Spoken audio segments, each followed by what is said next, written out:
उमेदवार उभे आहेत. प्रश्न असा आहे की तुम्हाला बहुजन समाज पक्षाला आणि बहुजन समाज पक्षाच्या या दिलेल्या उमेदवाराला मतदान का करायचं आहे. मित्रहो, बीजेपीने जो उमेदवार दिला आहे, आज जो विद्यमान खासदार आहे सुनील मेंढे,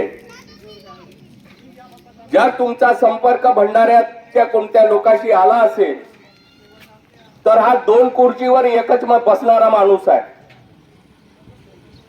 जेव्हा भंडाऱ्याच्या नगरपालिकेच्या नगरसेवकांनी असं ठरवलं की चला वा यांना खासदारकीची सीट मिळाली, आपण यांना निवडून देऊ आणि निवडून दिल्यानंतर हा खासदार संसदेत जाईल आणि या भंडारा जिल्ह्याच्या समस्या सोडवेल, परंतु तो खासदार दिल्लीत कमी आणि भंडाऱ्यातच जास्त राहिला आणि भंडाऱ्यामध्ये नगरपालिकेच्या खुर्चीवरून त्यांनी दोन्ही पद असताना ना नगराध्यक्षाची खुर्ची सोडली ना खासदारकीची. प्रश्न असा आहे की दोन्ही खुर्चीवर राहून काय भंडारा जिल्ह्याचा सर्वांगीण विकास जो व्हायला पाहिजे तो झाला का, या प्रश्नाला धरूनच लोकांनी त्याला गावोगावून माघार पाठवण्याचं काम आता सुरू केलं आहे. मग अशा उमेदवाराला या ग्रामीण क्षेत्रात तर त्याचा चेहराच पाहणारे लोक नाही आहे, ज्यांनी त्याला अजून पाहिलेलं नाही. फोटो आणि पोस्टर दिसत असतील पण प्रत्यक्ष उमेदवार आल्याची जर बातमी तुमच्याजवळ नसेल तर ही शोकांतिका 5 वर्ष तुम्ही भोगलेली आहे. दुसरा उमेदवार काँग्रेसचा जे आपल्या जिल्ह्यातले नाना पटोले आहेत, त्यांनी दिलेला काँग्रेसचा उमेदवार प्रशांत पडोळे आहे.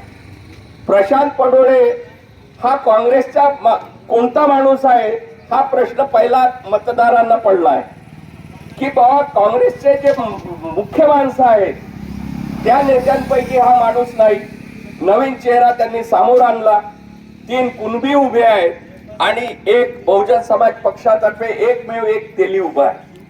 प्रश्न असा आहे की दोन्ही उमेदवार या लोकांनी उभे केले ज्यांनी प्रशांत पडोळेंनी कोरोना काळामध्ये खूप चांगली सेवा केली आणि खूप चांगले पैसे कमवल्याची चर्चा आहे.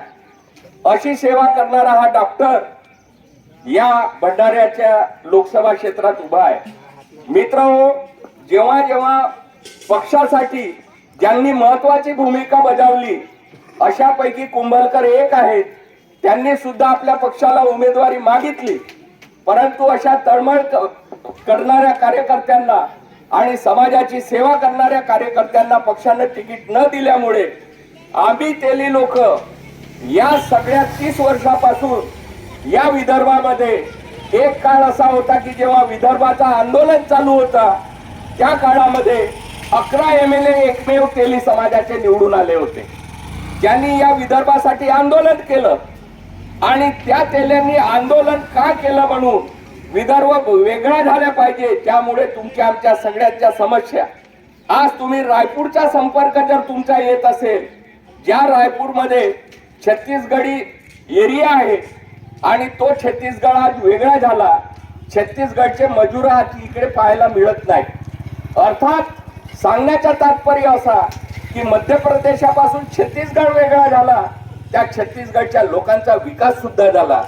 जर महाराष्ट्रात विदर्भ वेगळा झाला असता तर विदर्भातल्या लोकांना विदर्भाचा मुख्यमंत्री दिसला असता आणि विदर्भाचा भरघोस विकास झाला असता. इथून आपल्याकडून सर्व काही महाराष्ट्राला पुरवले जाते, खनिज संपत्तीपासून तर पाणी पुरवठ्यापर्यंत वीज पुरवठ्यापर्यंत सगळं काही आपण महाराष्ट्राला देतो.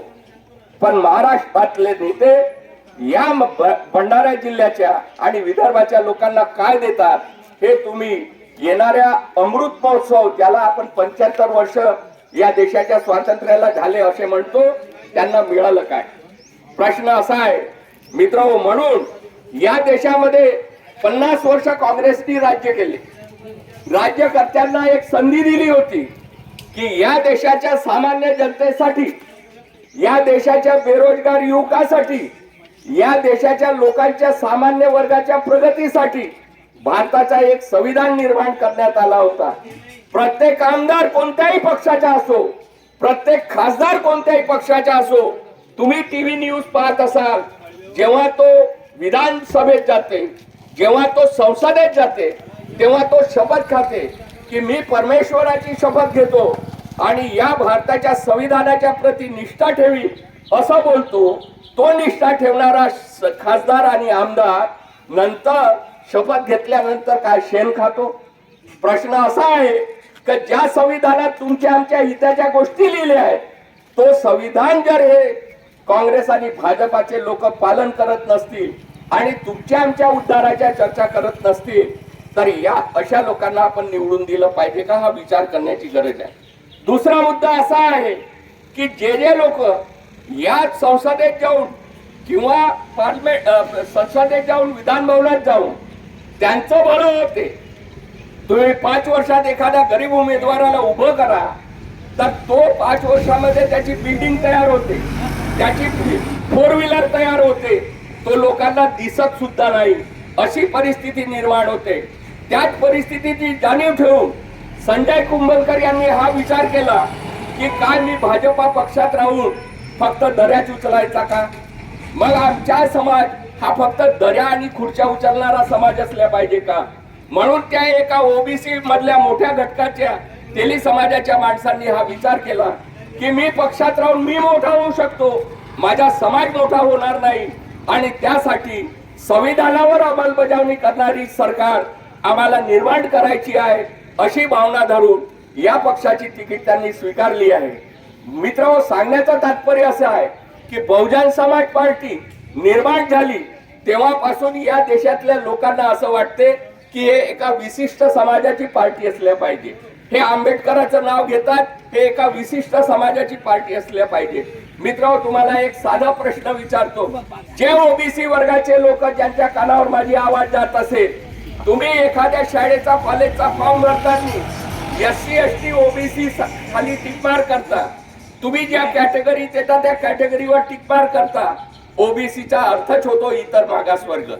मग तुम्ही मागासवर्गीय आहात, कशामुळे मागासवर्गीय आहात याचा तुम्ही कधी आत्मचिंतन केले नाही, आणि ही शोकांतिका असल्यामुळे तुम्हाला हे समजत नाही की बहु आणि जन, बहु म्हणजे जास्त, जन आणि लोक, जन म्हणजे लोक, जे सगळ्यात जास्त शेड्यूल कास्ट, शेड्यूल ट्राईब, इतर मागासवर्गीय समाजाचे लोक उपेक्षित आहेत, ज्यांना रोजगाराच्या संधी उपलब्ध नाही, शेतकऱ्यांच्या शेतमालाला भाव नाही, शेतकऱ्यांची दयनीय अवस्था आहे, बेरोजगार आत्महत्या करत आहेत, पोरं बिघडत आहेत, अशी संस्कृती टीव्हीच्या मोबाईलच्या माध्यमातून लोकांपुढे दाखवल्या जाते आणि त्यांना मुख्य प्रवाहापासून दूर केले जाते.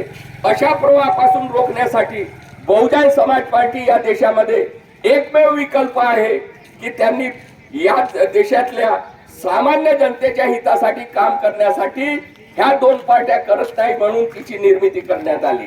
त्या पक्षाला जोपर्यंत तुम्ही हे समजून घेत नाही की हा पक्ष आपल्यासाठी आहे. आणि मित्रांनो, तुम्हाला एक मजेची गोष्ट सांगतो की उत्तर प्रदेश मध्ये बहुजन समाज पार्टीची 3 वेळा सरकार बनली. किती वेळा? 3 वेळा. आणि ते 3 वेळा जी सरकार बनली ती अल्पमताची होती. अल्पमताची होती, बहुमत नव्हता.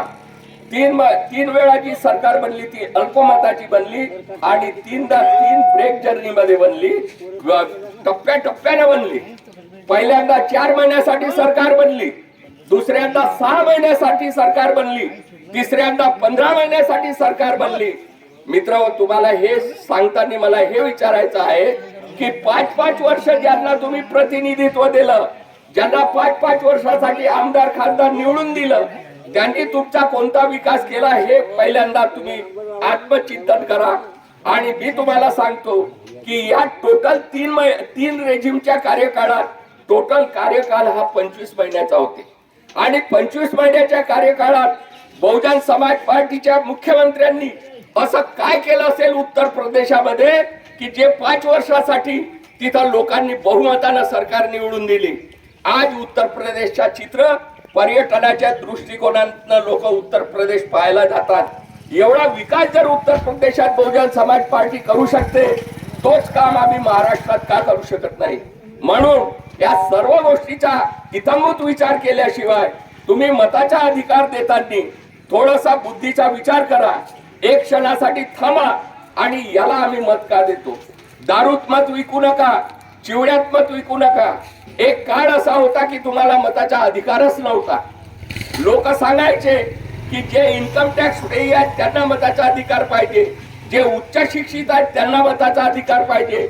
मित्र, तुमच्या आमच्या लोकांना माहीत झालं पाहिजे की ज्या काळात उच्च शिक्षणच नव्हतं, आमची तिसरी पिढी शिकलीच नव्हती, आम्हाला मताचा अधिकार नव्हता.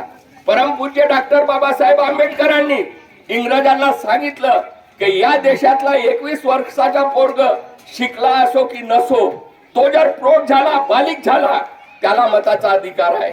आज तुम्हाला जो मताचा अधिकार मिळाला आहे त्याला दारू चिवड्यात न विकता आपल्या हिताचा माणूस, आपल्या समाजातील घटक, ओबीसी कॅटेगरीतला माणूस ओळखून त्या माणसाला मतदान करा. आणि बहुजन समाज पार्टीचा एक माणूस निवडून गेला तर उत्तर प्रदेशातून 30 ते 40 खासदार आमचे निवडून येत आहेत. त्यापैकी एक हा भंडारा जिल्हा इतिहास करेल, इतिहास रचेल, अशी भावना तुम्ही मनात ठेवून या पक्षाच्या उमेदवाराला निवडून द्या, एवढीच अपेक्षा ठेवून इथेच थांबतो. तुम्ही सर्वांनी माझं आज शांततेनं ऐकून घेतल्याबद्दल आपले आभार व्यक्त करतो आणि इथेच थांबतो. धन्यवाद.